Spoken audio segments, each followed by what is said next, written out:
he's a character. He was laughing a lot. He's a real personality, and he's very smart. He's sharp as you can be, and he's a real leader, and he's pretty mercurial. I don't say that necessarily in a bad way, but he's a pretty mercurial guy. But he was talking to the press a little bit, and, you know, he's not big into talking to the press, but the press came in.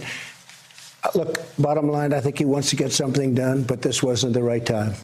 Still with us, Eugene Robinson and Rick Wilson. Rick, he is a character. He has killed relatives with anti-aircraft fire. Yeah, burned that people can leave alive, a mark. starved millions of his people. Yes. Where does this come from?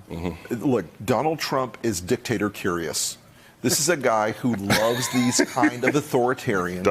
He loves these kind of tough guys, these thugs, these warlord types, because he envisions how he'd love to lead.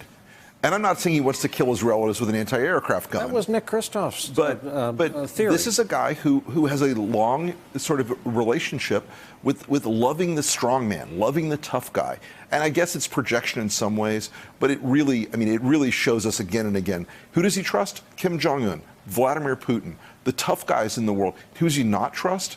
The American intelligence agencies. He doesn't trust the press. He doesn't trust the institutions around him. He doesn't trust anybody who doesn't suck up to him. And so, you know, when Kim Jong-un learned to play Donald Trump's ego and vanity, it got him to the point where he got him back there a second time so he could prank him a second time in front of the world. Eugene, you think about and write about big thoughts, and it seems to me one of the last serious vestiges of the city where you live, Washington, D.C., is that foreign policy establishment from CIA to state to Pentagon and beyond that still cares deeply about this. It does. We had Donald Trump playing with house money, conducting diplomacy for this country yesterday. His son-in-law is trying to achieve Middle East peace, conducting diplomacy in the Middle East right now, tonight.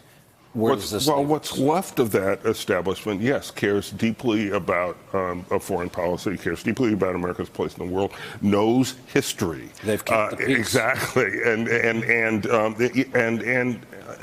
but this president is trying to destroy, disrupt, dismantle that foreign policy establishment, and he's had an impact on it. There's no question. Sure. I mean, Rex Tillerson's time at the State Department, I think Tillerson was a pretty good guy, but he was a disaster at the State Department. He didn't fill a lot of slots. There was just, you know, it just wasn't happening.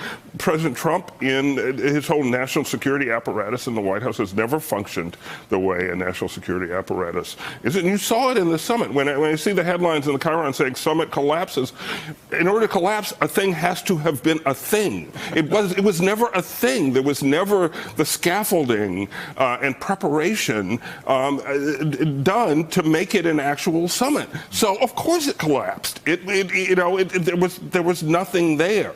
Can the world's leading military and economic power try to conduct a foreign policy without substance? That's what we're finding out. Hey there, I'm Chris Hayes from MSNBC. Thanks for watching MSNBC on YouTube. If you want to keep up to date with the videos we're putting out, you can click subscribe just below me or click over on this list to see lots of other great videos.